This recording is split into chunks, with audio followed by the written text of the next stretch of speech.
In Gatwick's South Terminal, sniffer dog Badger is examining baggage arriving from the Caribbean. Customs dogs are possibly the most powerful tool in the fight against drugs, and all have their own skills. Badger is known as a cocaine specialist. He gives a clear indication on this black suitcase. The case is put back on the carousel and kept under surveillance. Whoever picks it up will then be stopped and searched to see if Badger's right.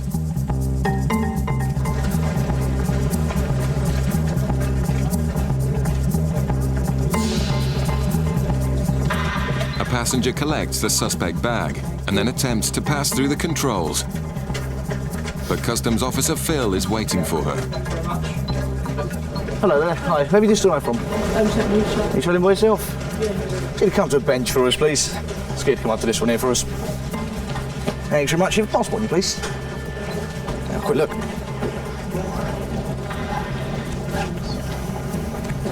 Right, these all your bags here? Did you pack them all yourself? Yeah. And do you know what's inside all of them? No, I've got clothes. Just clothes? Have you been forced or threatened to bring anything into the UK? And to understand the controlled drugs, firearms, they're illegal to bring into the UK. Let's have a quick look.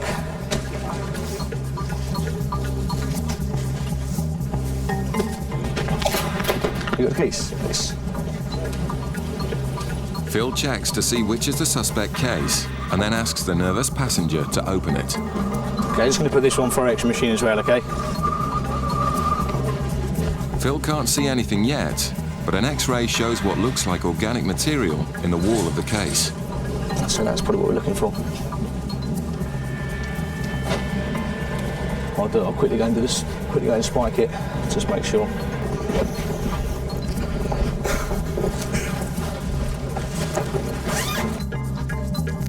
Phil finds a white powder, which he tests to see if it is cocaine. Let's see.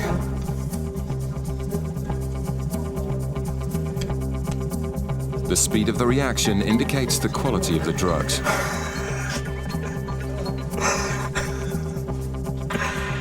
It's actually not reacting. It's gone now, look. It's sort of. It's obviously not very good quality. That's what we were hoping for, but a bit quicker and a bit more. The purity is low, but Badger's legendary nose for cocaine has sniffed out another smuggler. Okay, the time is 07:32, and I'm arresting you on suspicion of being involved in the importation of a controlled drug. You do not have to say anything. It may harm your defence if you do not mention, when questioned, something which you later on in court. Anything you do say may be given evidence. Do you understand? Yeah. The woman's face says it all. Bootleggers use ferries to bring in large quantities of tobacco, and officers are cracking down on so-called backy buses. Amongst all the innocent travellers, a passenger's offered a free trip away by bootleggers, as long as they agree to carry back the guideline allowance of tobacco, which the organisers then collect and sell on the black market. Did either of you purchase or obtain anything while you were away? I've just got 100 cedis. 100? Yeah, in the south. Yeah, and what And about I got you? some tobacco. Yeah, how much have you got? 20 what? 20 packs of 10. Right, okay. Can I ask you just to pop through there and just get that officer just to have a quick look at your bag? This passenger has 10 kilos of tobacco worth nearly £2,000. Now it's up to the officers to find out if it's for her own use. If not, it will be seized. In Bristol, dozens of flights a day arrive from outside the EU. Officers target these flights to make sure no one brings in more than their allowance of 200 cigarettes to sell on the UK's black market. Usually bags are X-rayed to catch the bootleggers in the act, but today a passenger hurrying through the customs channel alerts Jane, who pulls him in for a chat in the search bay. Have you got any cigarettes? No. None at all? No? Can you just get that one up on the bench and I'll just have a quick look in it, please? Well, I won't walk away now and just take it. You have got cigarettes? Yes. What? Can you just get that up there? The initial lie didn't work, and it's closely followed by another. Tell me how well I got. Right, okay. But Jane's having none of it. Can you get the other case just up on that bench and open it up for me? Both bags are full of Turkish cigarettes, and the passenger is full of lies. Have you got any in your hand luggage? Yeah, all right. Yeah. Well, you are, yeah. We're not under arrest, so... No. No, What? I can walk away. Well, we'll do you some paperwork. You are obviously over the allowance, so they are going to be seized. It's not against the law to do that. Well, what I'm going to do is do you some paperwork. The goods will be seized and destroyed. And if he's had goods seized before, he may face a fine or a prison sentence. In Portsmouth, Nikki's now questioning the ferry passenger carrying 10 kilos of tobacco to work out if she may be carrying it for someone else. How many times have you been on previously? I was here last month. Last month? No, sorry, September. Okay. The 2nd. Right, and how many times have you travelled on the Bilbao this year? About 3. About 3 times? Yeah. Okay, have you been stopped by customs before? No. No. A few simple checks tells Nikki that this passenger is also telling lies. She normally brings in 3 kilos and a full quantity of cigarettes as well, and done that, but that was back then. Just see if she's been jobbed before. So as well. She's a well-stocked customer. Lying to a customs officer isn't a good idea, especially if you want to keep your tobacco. Who are these But actual Nikki goods suspects for? she's carrying it as part of an organised backy bus. Some of these are for some of your family? Yeah. Okay. And how much money have they given you towards their contribution towards the goods? They haven't really given me anything because I'll give them gifts, you know, for Christmas. Right, okay, so you don't expect to receive any payment of any No. sort for these goods? How much should they cost you? £340. £340 for all of it? Yeah, yeah. Right, okay. It turns out the woman's travelling on a coach known to customs as one of their regular backy buses. The passenger is offered an interview, but she decides to give up. Yeah. Okay, you're not under arrest. I'll leave the stuff. Have you got the passports? Because there's other Yeah. people waiting to go home, you know what I mean? Okay, so you don't want... Do you want me to detain the goods or do you just want to abandon them? Just abandon them. Just want my abandon them? passport, yeah. Okay, so you don't want to stay for interview and you do not want me to I detain your need to goods? get home. My father needs me and there's people waiting on the coach. Okay, so you just want to leave your goods and walk away? Yeah. Okay. Knowing that organisers of backy buses tell their carriers to abandon their goods in case they give too much away in interview, convinces Nikki she's done the right thing. But the woman insists she's done nothing wrong. It's over. We're not doing no drugs or nothing, you know what I mean? You should be looking after ways you know, I'm not a criminal, but you should be looking more to criminals, shouldn't they? Thank There's you. your passports back. She has been stopped by customs before, even though she claimed that she hadn't. I was not happy in my own mind to let her proceed with the goods unless I knew they were for her own personal use, and on this occasion, I don't believe they were. Back in Bristol, Jane's waiting for the results of background checks on the man caught with 11,000 Turkish cigarettes. Have you ever been stopped by customs before? Never? No, I've never been stopped. So if I check the records now, I'm not... The checks reveal this to be yet another lie. Just a record to see if he's had anything seized from him before, or if she's had anything seized from him before. Don't think he has, but he's been stopped before, and he's been issued with a notice 1. He said to me initially, I said, have you got cigarettes? He went, no. I said, well, I'm going to look in your bags. And he said, oh, they're full. And he said that he knows. Okay. So I'll just get rid of him, I think. The man has been stopped before, but it's his first seizure, so escapes a fine. Although he's lost the cigarettes, which will be added to the billions taken off the black market by customs each year. You could tell that this was for resale because of all the different brands, yeah. And there was no luggage. No. And they were both trying to race through without getting eye contact with anyone. And that was why I went after him, because I think he was trying to get out quite quickly. Meanwhile, the woman in Gatwick's South Terminal won't be leaving just yet. What, just leave that there? Just come around here. Go and take a seat on the far side, please. Okay, do you understand why you've been arrested? No. Okay, we found what we believe to be a controlled drug in your bag. She's keeping quiet. Not surprising, as there's around a kilo of pure cocaine in her suitcase. So it's all the way around the bag. You can feel it as well, how thick it is. Good job. The woman's taken to the custody cells for questioning. If found guilty, she could be facing a long prison sentence.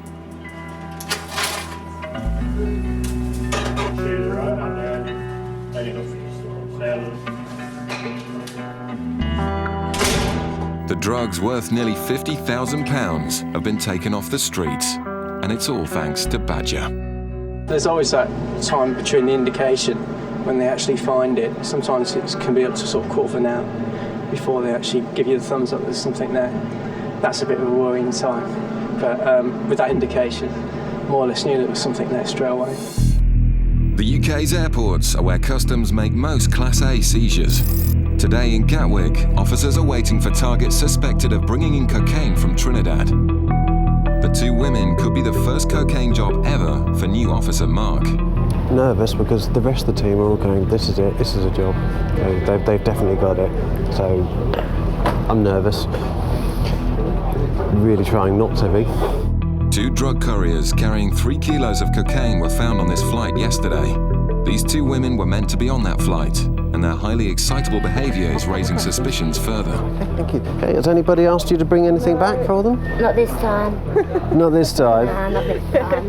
We were too naughty to do it this time. Okay, right.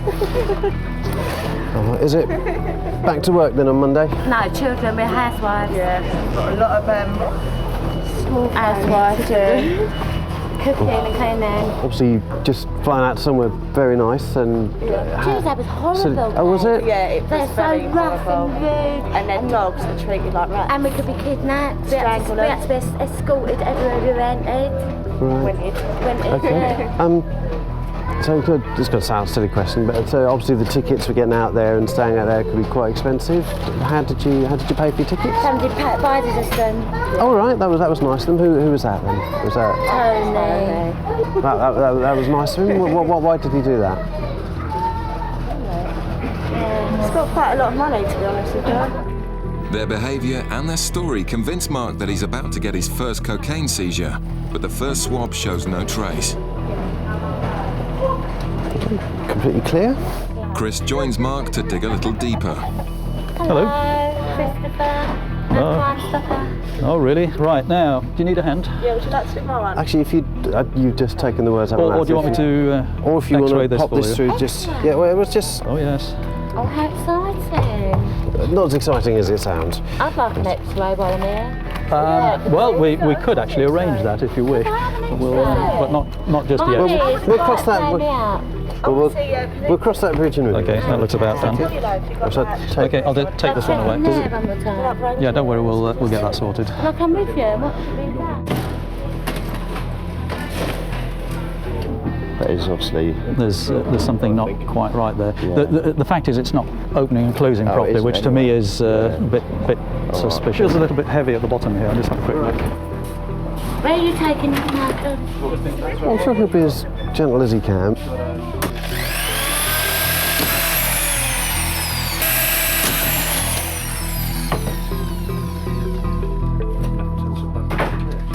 The bags are clean, but with so much to gain from smuggling, sometimes couriers carry drugs inside their bodies. We'll go for a strip search, presumably, rather than... What I'm about to do, I'm going to go and speak to a colleague because I'm going to ask for somebody to do a search of person. Search of Yeah, because of... well, that's not something that we can do. It would just be a visual. It would be a visual inspection. Well, because of where you've come from. Well, hang on just a second. Hang on just a second. Where you've come from, you've both said to me, obviously, you're housewives, you don't have the money. Obviously, you said Uncle Tony's paid for it. No, that's absolutely fine.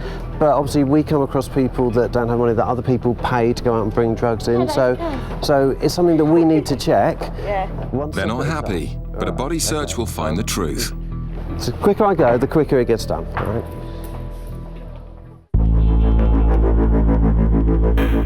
Officers aboard the cutters protect our coastline against drug smugglers, who are a constant but invisible threat. These high-powered ships operate in all weathers, but in September 2000, a storm off the coast of Cornwall drove them back into Falmouth in search of shelter. Always on the lookout for suspicious activity, they noticed another vessel taking refuge from the heavy seas.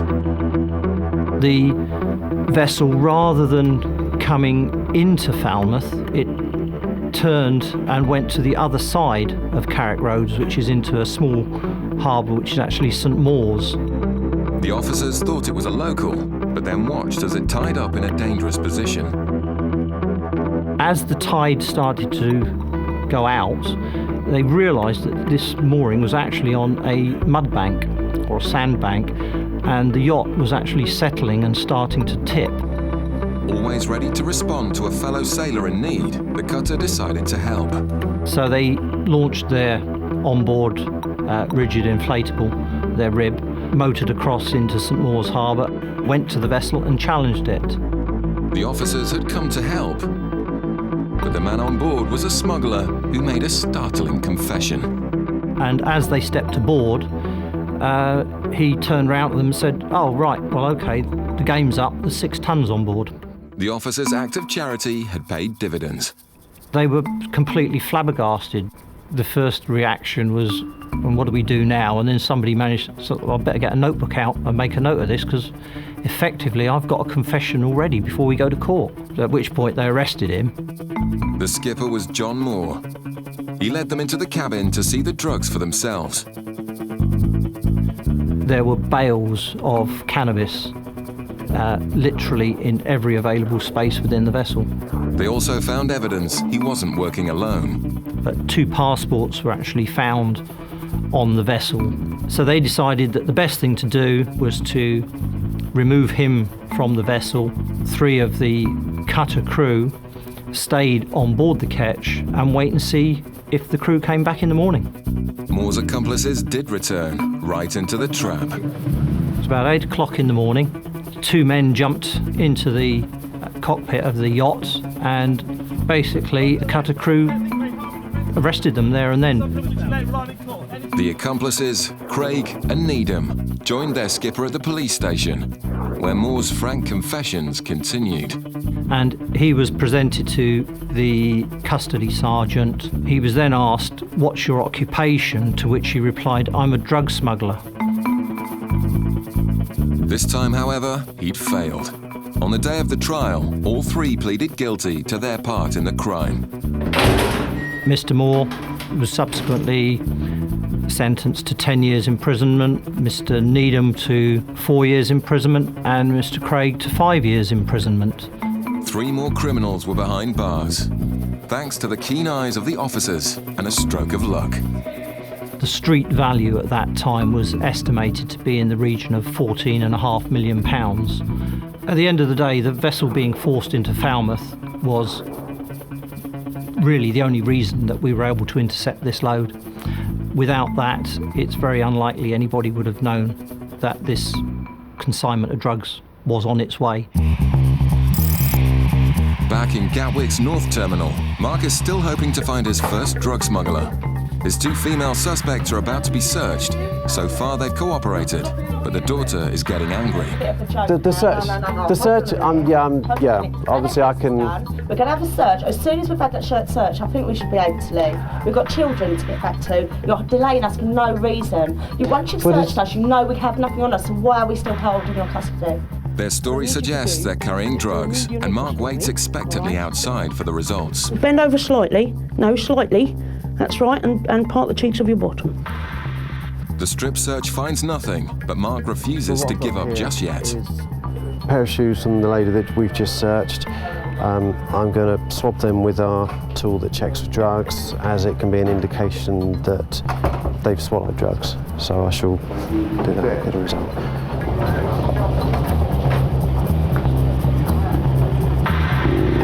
A small indication.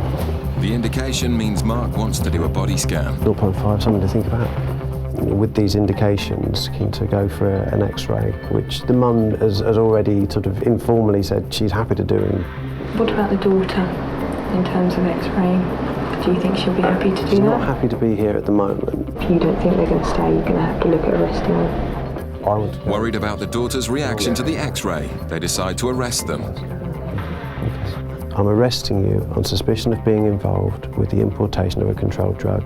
You do not have to say anything, but it may harm your defence if you do not mention when questioned, something which you later rely on in court. Who wants to go first then? Let's get moving. The daughter agrees to be X-rayed first. In just a few seconds, Mark will know if they've swallowed packages of cocaine.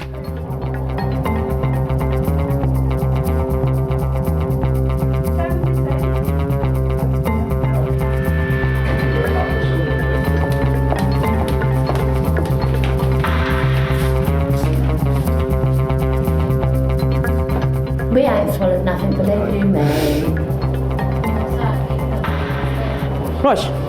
Against the odds, both scans are clear. And Mark admits that this won't be his first Class A drug bust. 7:58, you're unarrested. Thank you very much. Mark and the ladies part as friends. And you're glad we weren't smugglers, aren't you? Yes and no. Why no? Because I haven't had my first... Catch of the day. Exactly. Well, I haven't had. Well, I'm still fairly new at this, and I haven't had my first successful job yet. Not that I'm wishing you particularly were a drug smuggler, but you know. But, and we do understand drugs is very bad in England, and we would not contribute to bringing in drugs. Because my husband died of a heroin overdose, my brother died of a heroin overdose, so I do understand drugs do not need to be in this country. I've got 4 children who I don't want on drugs, you know what I mean? So I'm anti-drugs, and I understand why you have to do this, you know what I mean? And all good on them, yeah. The cocaine smuggler from the South Terminal was charged with attempting to import 873 grams of cocaine. She pleaded guilty and was sentenced to 6 years in prison. Coming up. Hello there. Customs officers pay a visit to an illegal cigarette dealer. Right, basically, we've had information that you may be selling cigarettes from the premises. Okay, I'd like to just pop in and have a chat with you about it, if that's all right. Yeah. Okay. In Portsmouth, a suspect gets angry when his new car is dismantled. And officers find a suspicious substance in a suitcase in Gatwick. There it is. So, good result. Let's go, Nick.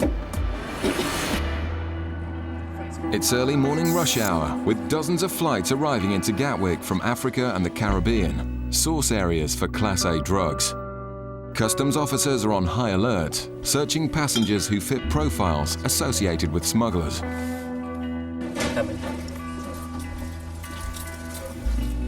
Okay, I've just x-rayed a passenger's bag and you can see there's clearly 2 rectangular shapes there, so I'm just going to cut the bag open and have a further inspection of what those shapes are. The passenger told immigration he has no money, will be staying in Britain for 2 months, and a friend has agreed to pay all his expenses. It's a story Mike has heard many times before from drug couriers.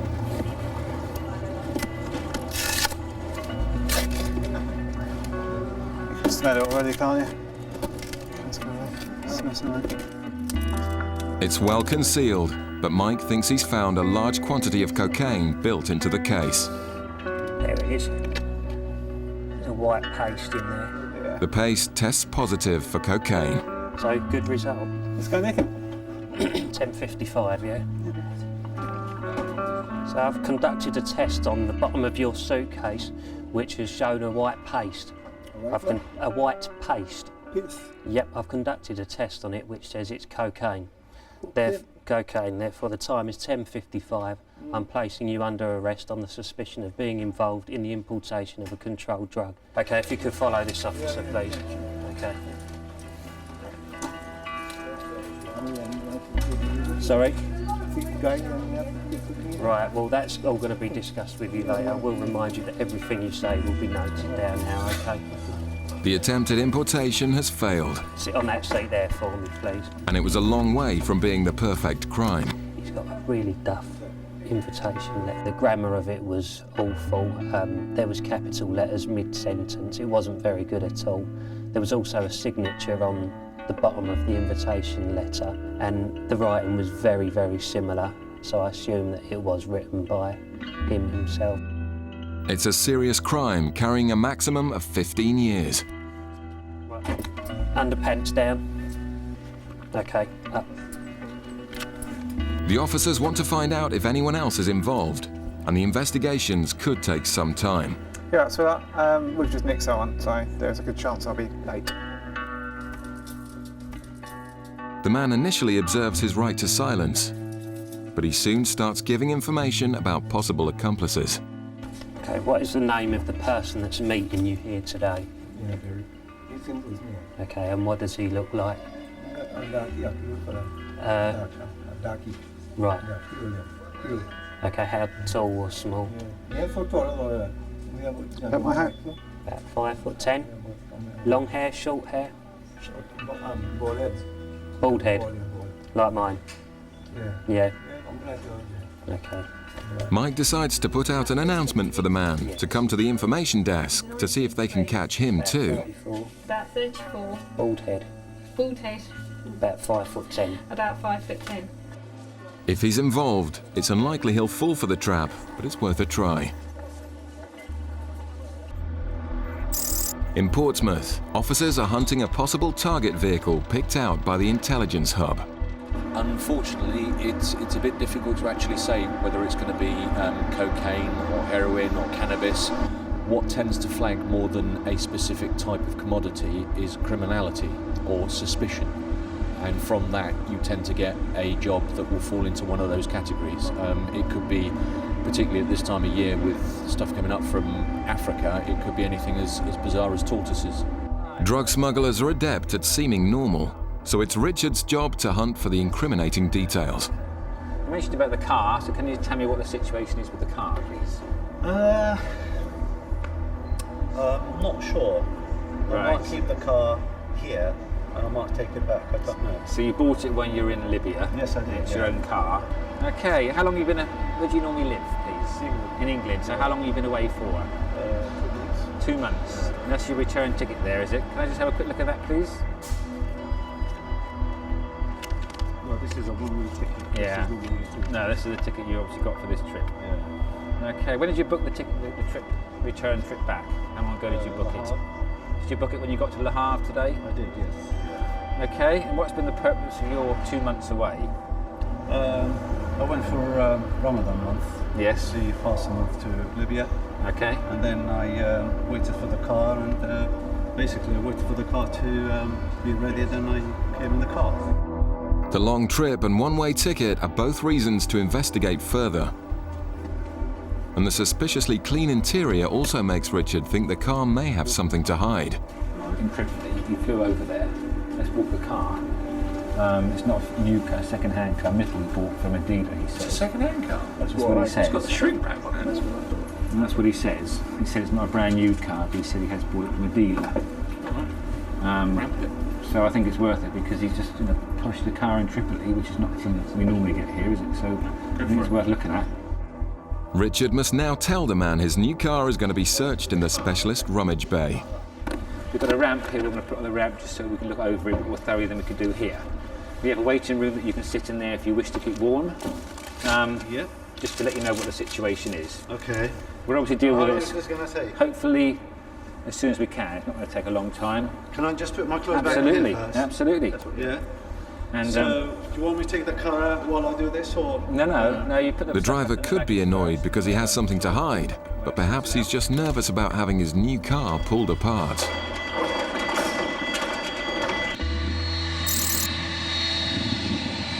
The smuggler caught in Gatwick is now being transferred to the custody cells, where the reality is beginning to sink in. You just stand in front of that desk for me. Alright, is there anybody that you want telling, a friend or family that may be meeting you or worried where you are? I would like to call, I would like to let my wife know. The man is locked up, while the officers out back work out how much he'll be charged with trying to smuggle.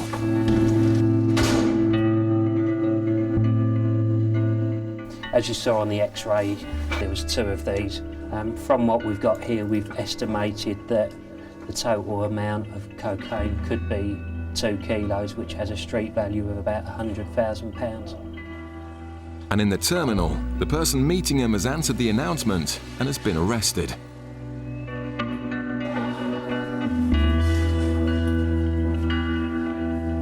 The poorly planned crime has gone wrong on every level.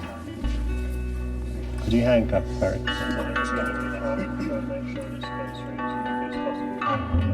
We've gone to the information desk in the North Terminal, where we've put out a call for the person meeting the courier today, and a gentleman has come forward and said that he was here to meet him.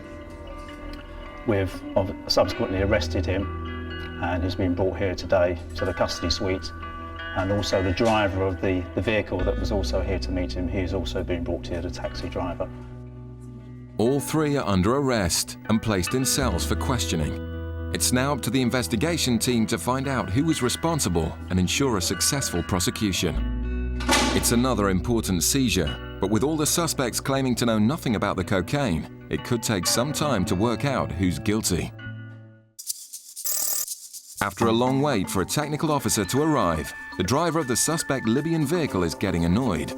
Looking through the car. Yeah, can you just give me an idea how long it's going to take, please? Well, I really can't give you 15 minutes, half an hour, 2 hours, what? I mean, I would suggest, if we don't find anything, probably half an hour, 45 minutes if we don't find anything. The car is suspiciously clean, having just driven 2,000 miles from Africa. This is the problem with the vehicle, it looks too clean. The inside's totally clean.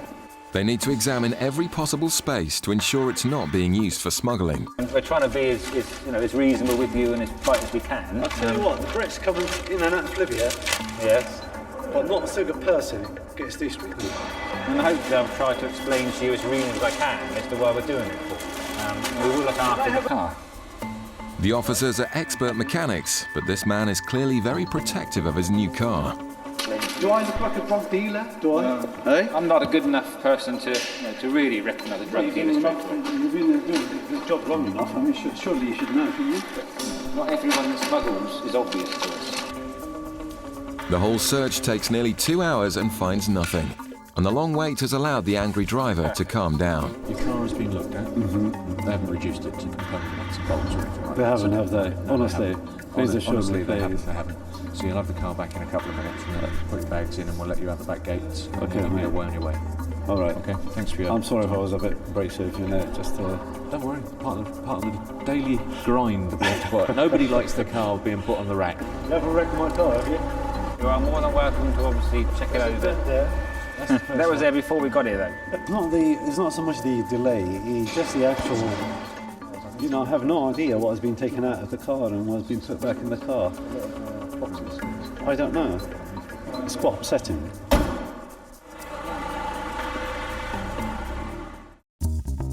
In Bristol, the usual officers have been joined by the National Strike Force to carry out house searches on people suspected of dealing illegal cigarettes.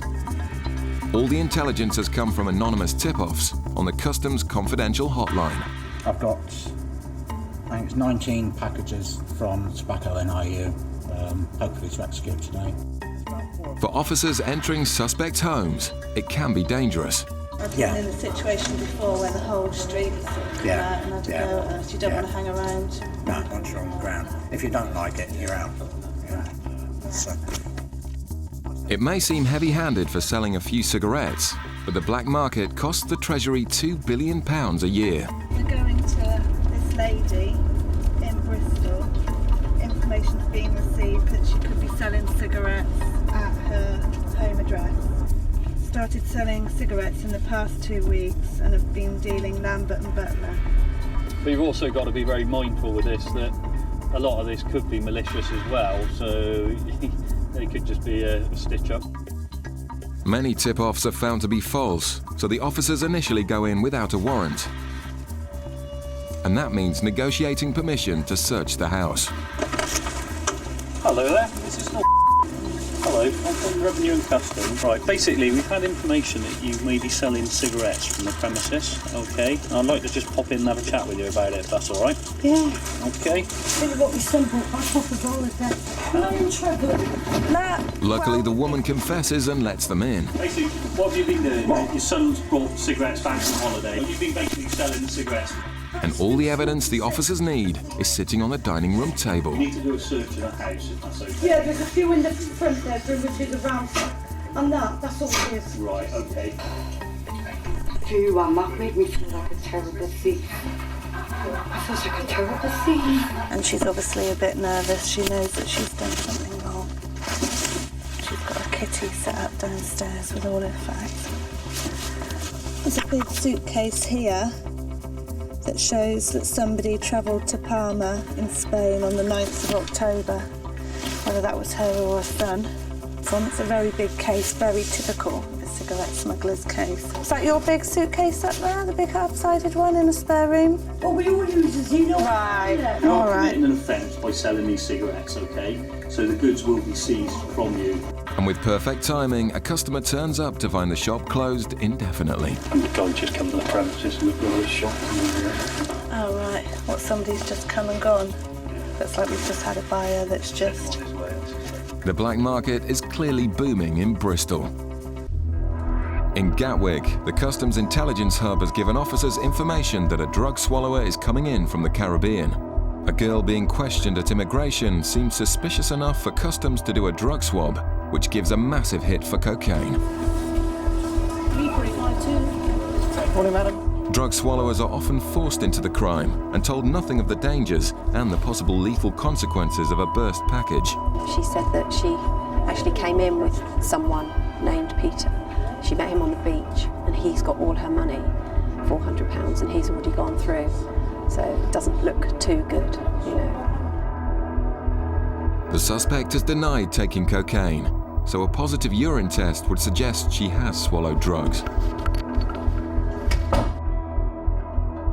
There's no line by the THC, so she's positive for cannabis. There's no line by the COC, so she's positive for cocaine as well, which would indicate to us that she has cocaine in her system. The woman will now be arrested and x-rayed for packages. Showing up positive for cocaine. Yeah, okay. But to the officer's frustration, she's now claiming to have used drugs. Just for part, and I have taken cocaine. She has taken it. Right, okay. She had taken, yeah? She has taken it. Why didn't she tell me earlier when I put you? She said I was worried. She was worried. Right, okay. But the officers aren't convinced. So we just want to be sure you haven't got any internal consuming in you. They suspect she may be pregnant and so will be taken to a private hospital to have her body scanned safely. That means waiting for another interpreter, and that means putting on the white suit. Because we've got her on suspicion of swallowing, we always put them in a white suit, because what we'd be concerned of, if she maybe started to pass packages in the cell, whether she may pick them up and harm to herself. Sometimes it might be possible that she could retry and swallow them again. We can see through the suit, that's why we need her in the white suit. The officers are extremely concerned for the woman's health, and all the signs are pointing to a definite swallower. If so, she'd be looking at a lengthy sentence. It's a bit concerning because with her original story, when we asked her, she doesn't touch drugs, she doesn't drink. It's then, oh, well, I smoke marijuana, I have taken cocaine. So her story is continually changing. When we take her down, I really wouldn't be surprised if we didn't see packages in her body from the way her story is. It's a nervous ride to the hospital, which could decide the woman's future. Customs officers also stop smugglers who try to bring in drugs using the postal system. In October 2002, a routine parcel exam uncovered a massive haul of drugs hidden in a shipment of doors. And I recall getting a phone call at home that there'd been a major seizure. Within it, they found holdalls. And examining the holdalls, they found packages which turned out to be a mixture of Class A and B drugs. And I can recall getting a phone call about 2 hours after that to advise me that they had found something else. In the bogs were live ammunition rounds and something altogether more frightening. They came across another box, and you can imagine their surprise when they opened it to find a grenade. And I think everyone stepped back about half a mile. The decision was made to do a controlled delivery and catch the culprits in the act. But all they had to go on was the consignment address in Devon and a phone number which belonged to Timothy Andrews. One individual in particular, Timothy Andrews, we conducted surveillance on him over that weekend. Officers tailed Andrews round the clock for 3 days. Mobile phone analysis identified Andrews' partner in crime, Andrew Griffiths. The race was now on to get the package delivered on time. The team replaced all the drugs and ammunition with props and prepared to make the delivery. The controlled delivery commenced on the Monday morning. One of our officers acted as the T&T delivery driver. He drove it down to the address, the consignment address in Ivybridge. But within the actual consignment, we had placed an audio device, in fact, a number of audio devices. The officers were hiding, waiting for the right time to strike. When it became clear that the package was been broken into and been dismantled, I decided at that point that I would call the knock. 50 armed officers stormed the building and found 2 henchmen. Andrews and Griffiths were elsewhere, but were still being followed and were arrested. They would plead not guilty, but customs investigators used mobile phone cell tracking information to tie them to the crime scene. On this occasion and on 4 previous occasions where consignments had gone to that address, that they had been in the vicinity. And that's more than coincidence. The evidence convinced the jury it was Andrews and Griffiths behind the crime. The henchmen were acquitted, and the sentences handed down to the smugglers made a happy ending for the officers. Sentences handed down by trial judge, resulted in a 40-year sentence for Griffiths and a 39-year sentence for Andrews. But they will be serving at least 15 years. Back in Bristol, Russ and Jane haven't found any more cigarettes and decide not to prosecute the woman. Instead, they want her to turn informant. But do you think we can try and get some details about her son? His name? I think we've got to if we can. The young lad, where's he picking these up for? No, I'm not getting you into trouble. Right, you don't want to tell us anything about him then? Trouble, no. Could you pass on a little message to him? He is in danger of not only losing his cigarettes, but losing his vehicle, etc. So it could be quite hefty for him. So. Seizing the 9,000 cigarettes, they now want to get out before it turns ugly. We don't really have the public on our side because the locals think she's providing a service, so people aren't sympathetic to us. So sometimes once people have clocked who we are, it's better to just get the fags and get out, isn't it? In Gatwick, the suspected swallower is back with the X-rays.